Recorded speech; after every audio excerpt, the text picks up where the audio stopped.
2022년 대한민국은 당신이 있어 따뜻했습니다. I looked up to the stars as they shine so bright and reflect on the ocean.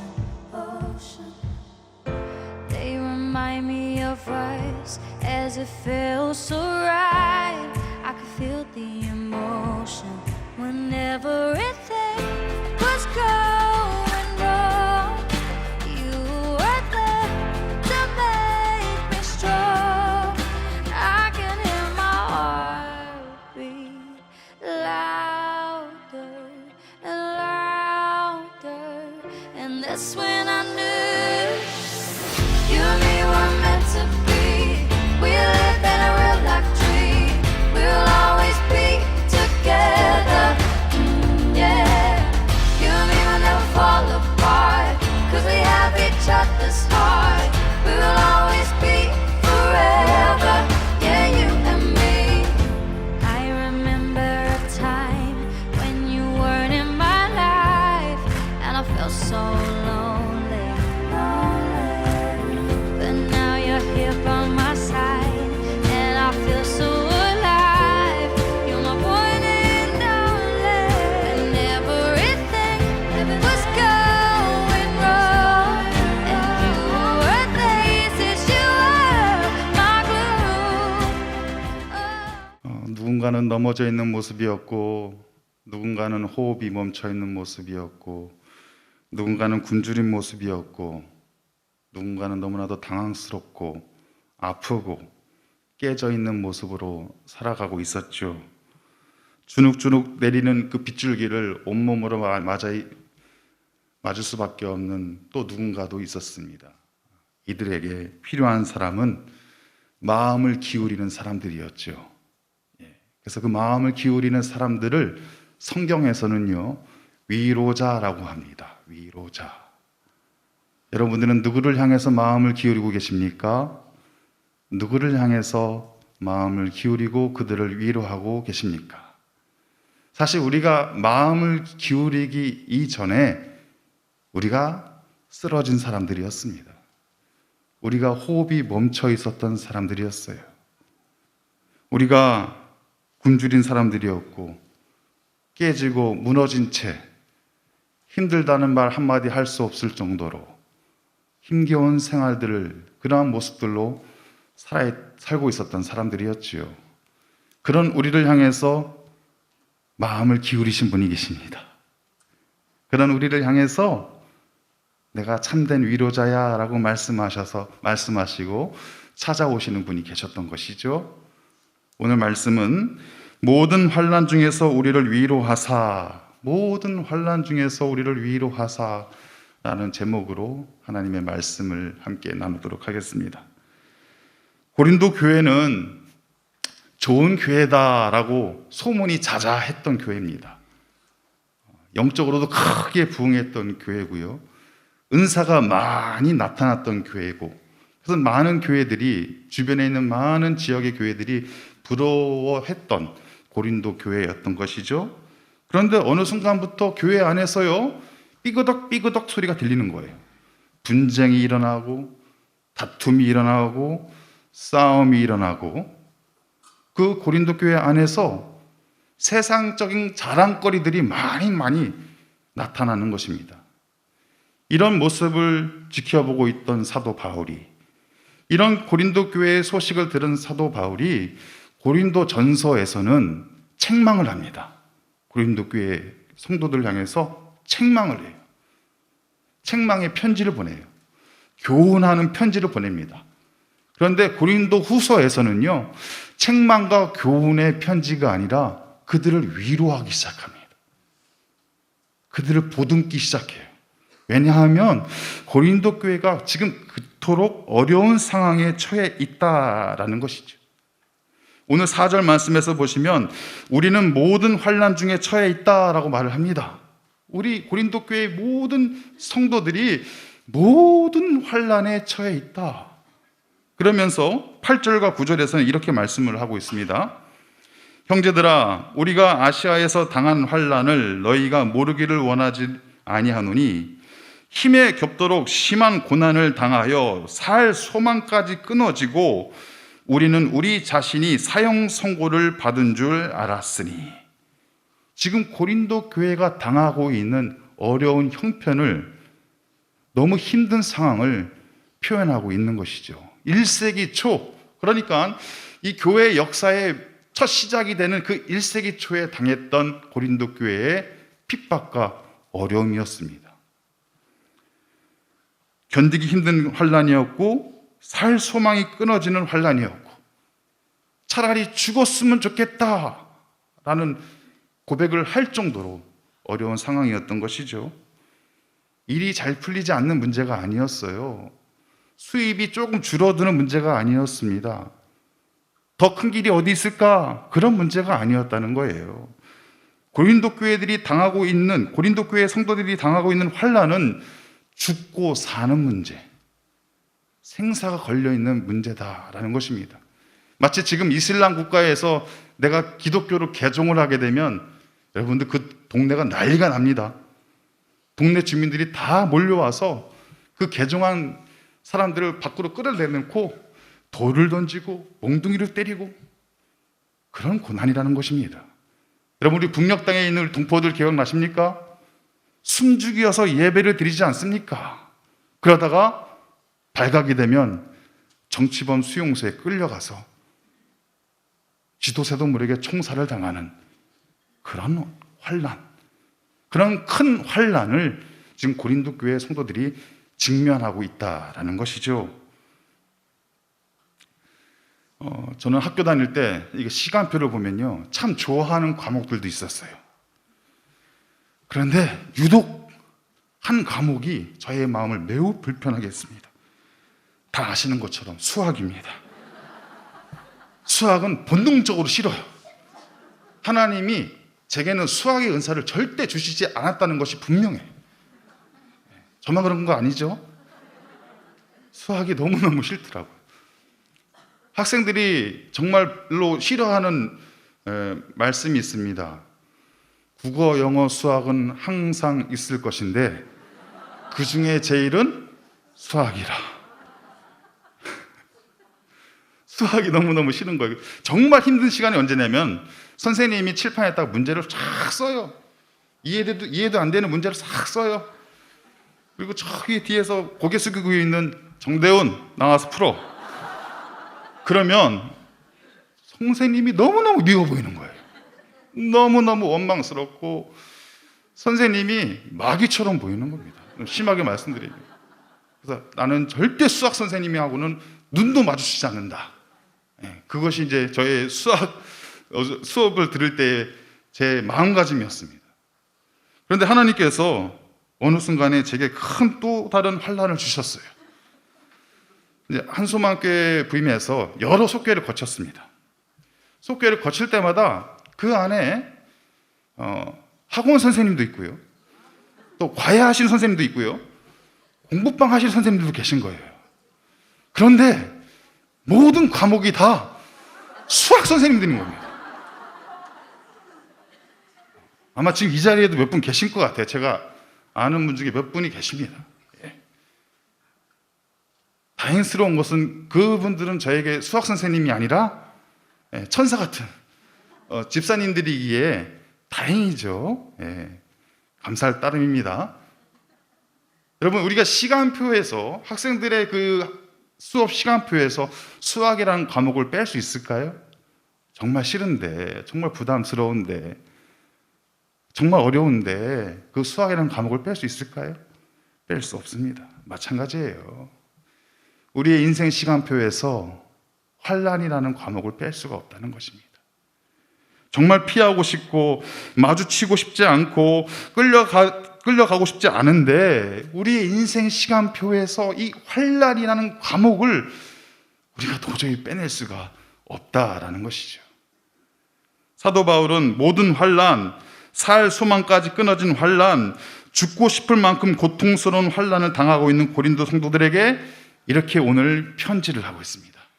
2절과 3절에 있는 말씀이죠. 하나님, 우리 아버지와 주 예수 그리스도로부터 은혜와 평강이 있기를 원하노라. 찬송하리로다. 그는 우리 주 예수 그리스도의 하나님이시요 자비의 아버지시요 모든 위로의 하나님이시며, 이렇게 말씀하고 있어요.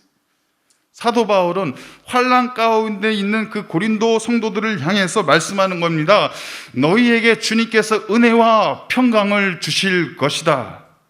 그러니 절망하지 말고 탄식하지 말고 오히려 주님의 이름을 찬송하여라. 그가, 주님이 너희의 자비의 아버지이시요 너희의 위로의 하나님이시다 말씀하고 있다는 것입니다. 여러분, 사도 바울이 지금 어떤 하나님을 소개하고 있습니까? 자비의 아버지, 위로의 하나님을 보여주고 소개하고 있다는 것이죠. 여기서 자비라는 것은요, 그냥 일반적으로 우리가 느끼고 있는 그런 의미의 자비가 아닙니다. 성경에서 나오는 이 자비의 의미는 뭐냐면, 불쌍한 자를 바라볼 때 내 내장까지 뒤틀리고 끊어지는 마음으로 긍휼히 바라보는 그 마음을 자비라고 표현하고 있는 거예요. 그냥 단순히 불쌍한 시선으로 바라보는 것이 아니라 내 안에 있는 창자와 이 모든 장기가 끊어지는 같은 고통을 당하면서 바라보고 있는 긍휼한 마음이다라는 거예요. 그래서 제가 성경을 보다가 왜 자비의 하나님이라고 안 하시고 자비의 아버지시라고 했었을까? 자비의 아버지. 여러분, 내 자녀의 고통을 바라볼 때 그 아비의 창자는 끊어지는 겁니다. 그것이 아버지의 마음이에요. 이태원에서 그 고통 중에 자녀들의 그 아픔을 그 아버지들이 생각하고 떠올리면 어떤 마음일까요? 그들의 창자가 끊어지는 것 같은 아픔인 거예요. 그 의미를 담고 있는 것입니다. 자비의 아버지. 우리의 연약함을 바라보시는 하나님. 우리의 고통과 환난을 지켜보고 계시는 그 하나님은 그냥 하나님이 아니라 나의 고통을 함께 느끼시고 계시는, 그분의 창자가 끊어질 것 같은 고통 가운데 있는 그 자비의 아버지의 시선으로 우리를 바라보고 계시는 것입니다. 여러분, 하나님께서 우리의 연약함을 바라보시면서 그럴 수도 있어, 힘들지, 이렇게 이해하는 것으로 끝나시는 분이 아니에요. 우리의 고통을 아시고 우리의 연약함을 아시고 그분의 내장과 그분의 모든 장기가 끊어질 것 같은 그 느낌을, 그 고통을 손수 우리와 함께 느끼시면서 우리를 위로하고 우리 가운데 찾아오시는 나의 아버지시란 겁니다. 나의 아버지. 또한 그 하나님은 모든 위로의 하나님이시다라고 말씀하고 있습니다. 여기에서 말씀하시는 위로가 파라클레시스라는 단어입니다. 파라클레시스. 이 단어의 의미가 곁에서 부른다라는 거예요. 위로의 의미가 뭐냐면 곁에서 부른다라는 것입니다. 위로의 하나님, 그 의미가 무엇입니까? 환난 가운데 있는 그 자녀들 곁으로 오셔서 그 자녀의 이름을 불러주신다라는 것입니다. 하나님은 멀리 저 먼 우주에 계시는 하나님이 아니라 내 곁에 오셔서 내 귓가에 나의 이름을 불러주고 계신다라는 것이죠. 여러분, 이것이 바로 하나님의 위로하심입니다. 하나님 뭐라고 위로하실까요?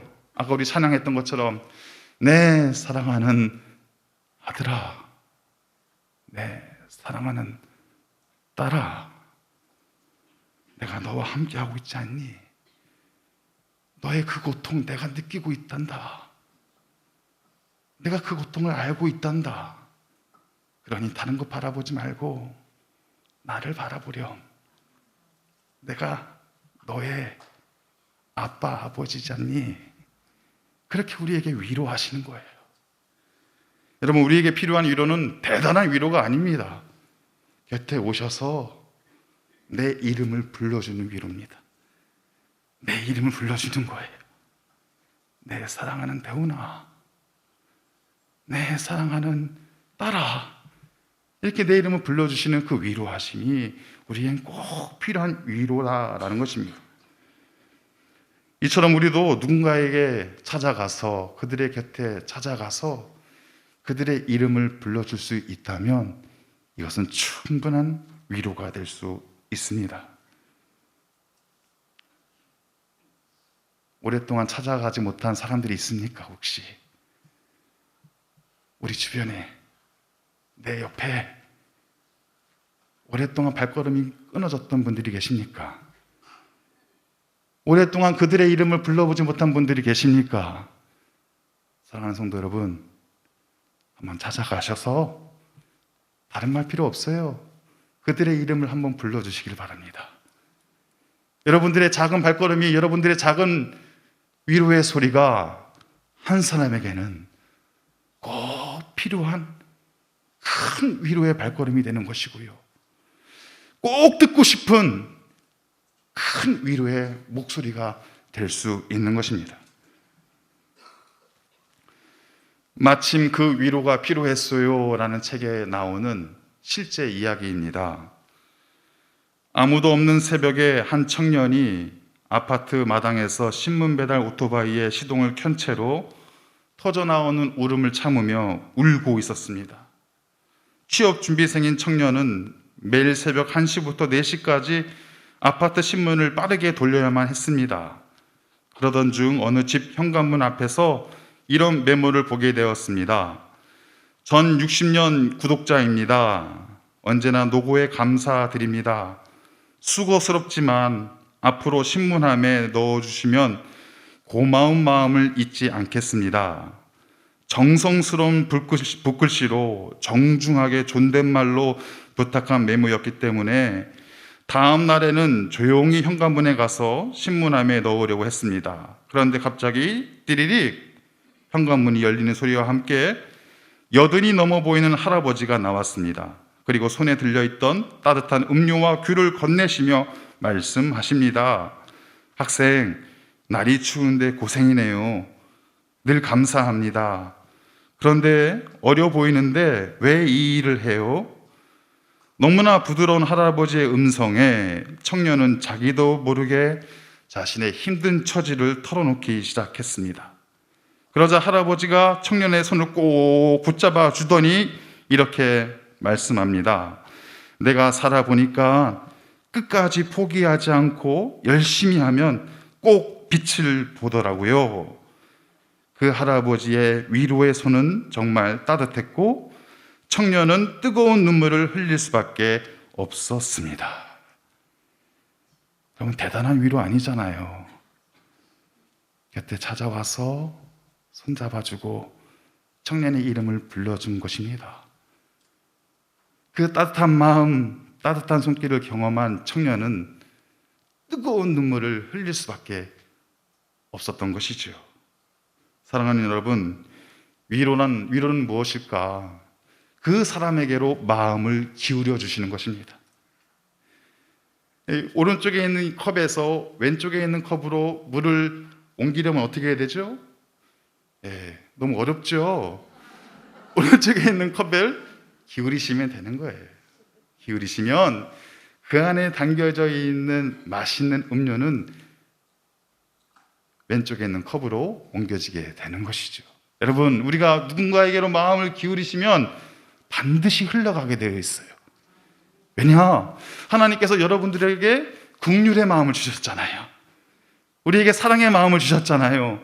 우리에게 용서의 마음을 주셨잖아요. 우리에게 위로의 마음을 주셨잖아요. 그 마음이 우리가 그분에게로 마음을 기울이는 순간 흘러갈 줄 믿습니다.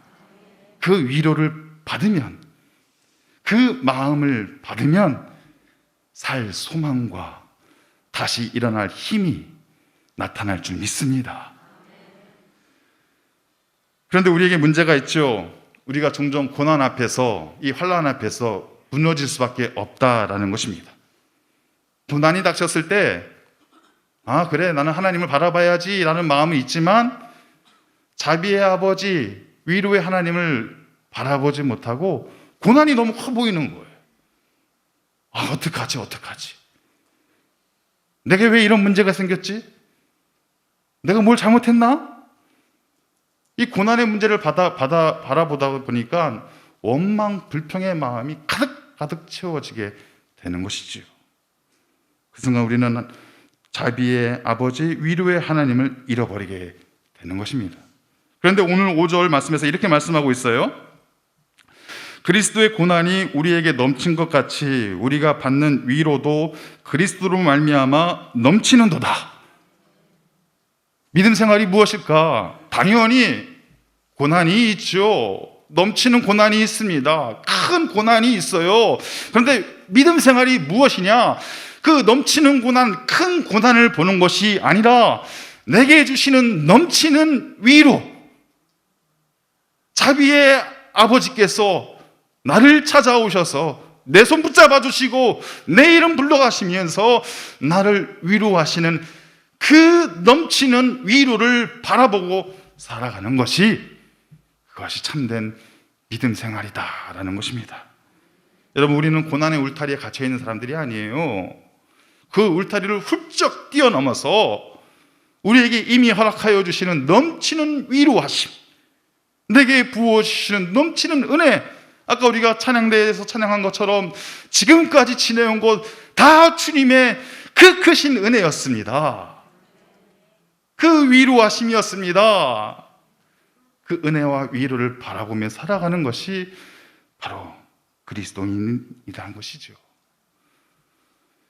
어제 새벽에요, 전혀 생각하지 않았던 특별한 말씀이 있었습니다. 깜짝 놀라셨죠? 새벽에 나오셨던 분들은. 진경 총회장님이셨던 정용택 목사님의 간증이셨어요. 아프리카에서 살고 있는 그 따님 가정, 그리고 어린 자녀들이 너무 힘들어서 잠시 들어오려고, 귀국하려고 했습니다. 그런데 출국하는 그 당일날 그 현지에서 출국 정지를 당한 거예요. 오도 가도 못하는 상황이 되고 만 것이죠. 저 같았으면 이렇게 생각했을 것 같아요. 왜 내게 이런 일이? 내가 뭐 나쁜 짓을 한 것도 아니고 선교지에서 선교사역 잘 감당하고 들어가라고 하는 것인데, 내가 이날을 얼마나 기도하면서 잘 준비했는데 이게 웬 날벼락이야? 이렇게 막 원망 불평하며 했을 텐데, 이 선교사님의 가정은 그 고난 앞에서, 환난 앞에서 무너지지 않았더라고요. 오히려 나와 함께 하시는 자비의 아버지, 그 아버지를 더 깊게 경험하시고 본인 가정뿐만이 아니라 부모님 가정, 형제 자매 가정을 위로하시는 위로의 하나님. 여러분, 우리가 그 자비의 아버지, 위로의 하나님을 그 목사님의 간증을 통해서 전해 듣지 않았습니까? 여러분, 우리가 바라봐야 할 것은 넘치는 고난이 아닙니다. 왜 내게 이런 일이 일어나는 거야? 또 이런 일이 일어나는 거야? 이것이 아니에요. 우리가 바라봐야 될 것은 넘치는 위로예요. 내 사랑하는 딸아, 내 사랑하는 아들아, 내가 너의 손을 붙잡고 있지 않니? 힘을 내, 일어나. 우리 곁에 오셔서 말씀하시는 그 주님의 위로하심, 그 위로하심을 우리가 바라보고 살아가야 하는 것입니다. 요한복음 14장 26절 27절에서 말씀하고 있습니다.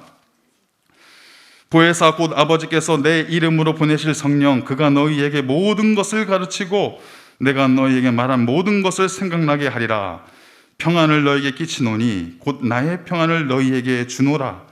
내가 너희에게 주는 것은 세상이 주는 것과 같지 아니하리라. 너희는 마음에 근심하지도 말고 두려워하지도 말라. 아멘. 예수님께서 말씀하시는 겁니다. 아버지 하나님께서 보혜사 성령을 너희에게 보내주실 것이다. 그가 너희를 평안케 할 것이다. 두려워하지 말고 염려하지 말라. 여러분, 예수님께서 우리에게 보혜사 성령님을 약속해 주셨습니다. 보혜사라는 뜻이 무엇인지 아시죠? 위로자입니다. 파라클레토스, 위로자. 방금 들어봤던 그 단어와 비슷하죠?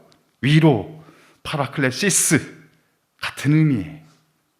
그 뜻이 무엇이었습니까? 곁에서 내 이름을 불러주신다.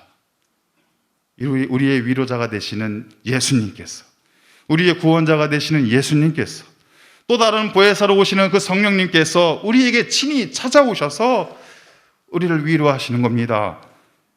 우리 곁에 서서 우리의 이름을 불러주시는 거예요. 여러분, 그것이 우리의 소망이지 않습니까? 그것이 우리에겐 능력이지 않습니까? 그것이 우리에겐 살아가야 될 충분한 이유가 되는 거 아니겠습니까? 그 위로자로 인하여서 다시 한번 새 힘을 얻고 살아갈 수 있는 우리 모든 분들 되시기를 바랍니다. 이렇게 넘치는 위로를 바라보며 살아가는 우리는 더욱 견고한 소망을 붙들고 살아갈 수가 있습니다. 견고한 소망, 흔들리지 않는 소망, 흔들리지 않는 침대가 아니라 흔들리지 않는 소망을 붙들며 살아갈 수 있는 거예요. 흔들리지 않는 소망 가운데 우리는 서로를 위로할 수 있고, 서로를 축복할 수 있고, 서로를 격려할 수 있게 되는 것이죠. 오늘 본문 7절에 있는 말씀이죠. 너희를 위한 우리의 소망이 견고함은 너희가 고난에 참여하는 자가 된 것 같이 위로에도 그러할 줄을 알미라. 아멘. 말씀에서 재미있는 내용이 나오고 있어요. 너희는 고난에 참여하는 자가 된 것 같이 위로에도 참여하는 자가 되어라 라고 말씀하고 있습니다. 여러분, 여기서 참여하는 자는 코이 노노이라는 뜻입니다. 참여하는 자, 코이 노노이. 많이 들어본 단어 같죠? 코이 노니아. 여기서 나오는 거예요. 코이 노니아가 무슨 뜻입니까? 성도의 교제, 성도 간의 친교, 사귐, 나눔, 이것이 바로 코이 노니아입니다. 그런데 그것이 뭐라고 말씀하고 있어요? 그것이 참여하는 자다. 어디에 참여한다는 거예요? 고난에도 참여하고 위로에도 참여한다라는 것입니다. 성도의 교제와 사귐과 나눔이 무엇입니까? 고난에도 함께 참여하고 그 사람의 위로에도 함께 참여하는 것입니다. 이것이 바로 초대교회의 코이노니아 정신입니다. 이것이 바로 우리 한수망교회에게 주시는 하나님의 축복이고 선물입니다. 이것이 바로 우리의 모든 속교회와 모든 목장에게 주시는 하나님의 축복의 선물인 거예요. 나와 함께 고난에 참여하는 자, 나와 함께 그 위로에 참여하는 자, 이분들이 모여서 목장이 되고 속교회가 되고 교회가 되는 것입니다. 여러분, 우리의 교회가, 우리의 속교회가, 우리의 목장이 고난에 참여하고 함께 또한 위로에 함께 참여할 수 있는 믿음의 공동체가 다 되시기를 간절히 바랍니다. 얼마 전 감사뜻밤에 등록하셨던 세 가족분의 이야기입니다. 한 여인으로서 도저히 감당할 수 없는 너무너무 고통스러운 환난을 당하고 있죠. 친정 가정의 문제, 또 본인 가정의 문제, 개인의 문제, 또 자녀들의 문제, 그 모든 문제를 한 여인의 어깨에 짊어진 채 살아가고 있는 분이었습니다. 하루하루가 너무 고통스러웠어요. 사고 싶지 않은 날이 너무 많았습니다. 그러다가 우리 교회 집사님을 만나서 감사뜻밤에 초대를 받았지요. 그런데 감사뜻밤에서 하나님을 만난 거예요. 내 곁에 찾아오셔서 세상적으로 보면 저주받은 인생이고 실패한 인생인데, 아니야, 너는 내 사랑하는 딸이야. 그 음성을 들으신 거예요. 그러니까 등록하셨어요. 지금도 열심히 신앙생활, 믿음생활, 교회생활 잘하고 계십니다. 목장에 가서, 신방 가서 그분을 만났을 때 너무너무 딱한 거예요. 너무너무 딱한 거예요. 위로하고 기도하고 축복하고 그 뒤에 계속해서 몇 날 며칠이 그 집사님밖에 떠오르지가 않는 거예요.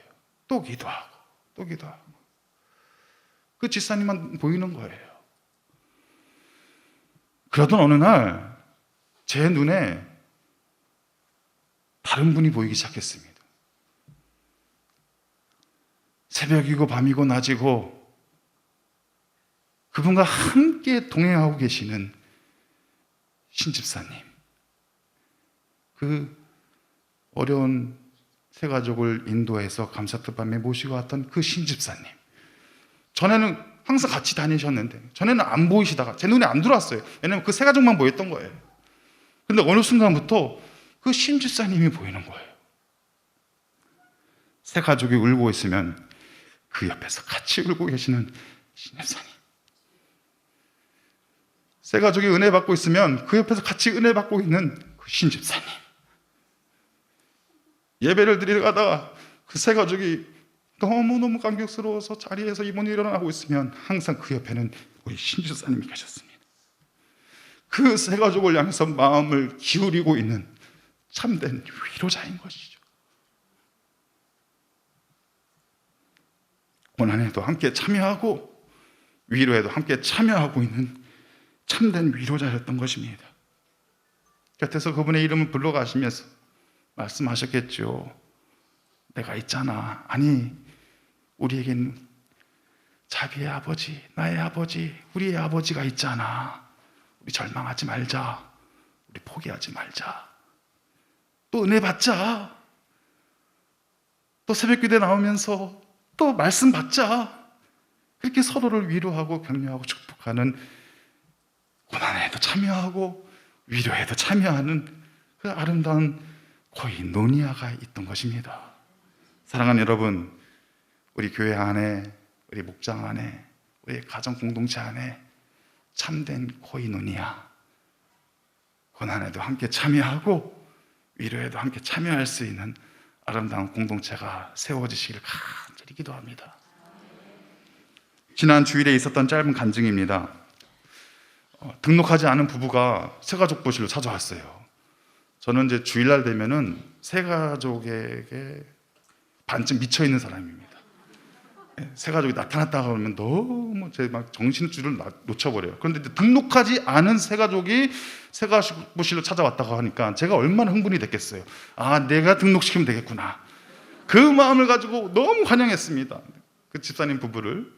그런데 그 집사님 부부가 이렇게 말씀을 해요. 저희 부부는 김포에 살고 있는 부부입니다. 김포에 있는 교회에서 믿음 생활을 하다가 너무 큰 시험을 당해서 마음이 낙심되어 여기저기 떠돌고 있는 사람들입니다. 그러다가 우연히 한숨마음교회를 알게 됐습니다. 그리고 등록하지 않은 채 몇 달 동안 예배를 드리고 있었어요.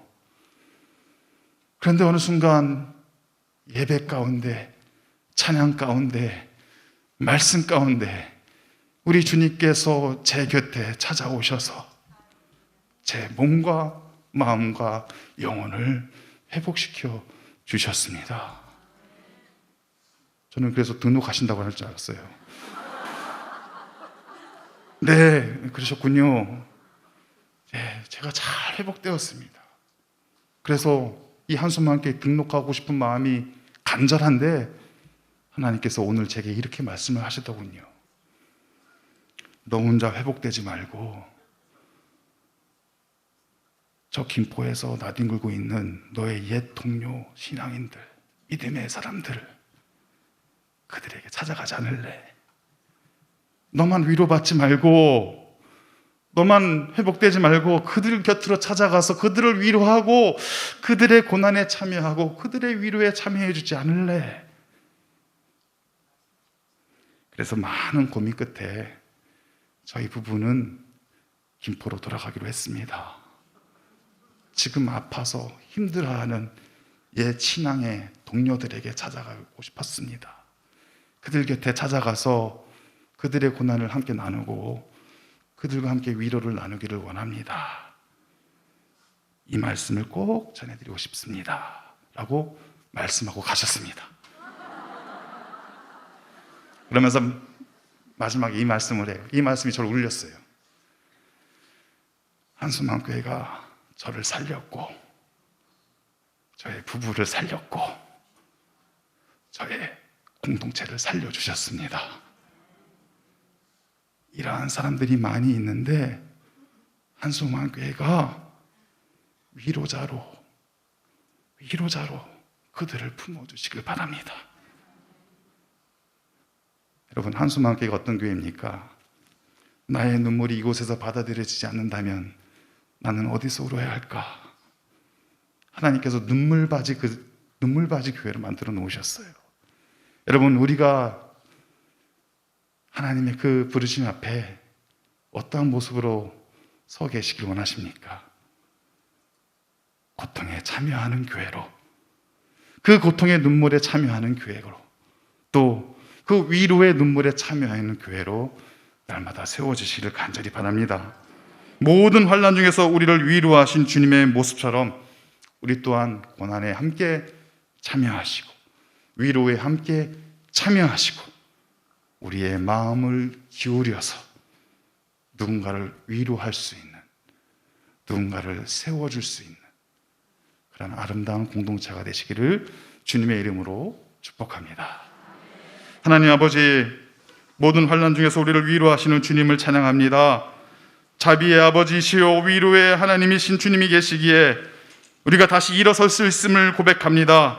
우리 곁에 찾아오셔서 우리의 이름을 불러주시는 그 주님의 위로하심을 누리며 살게 하여 주시옵소서.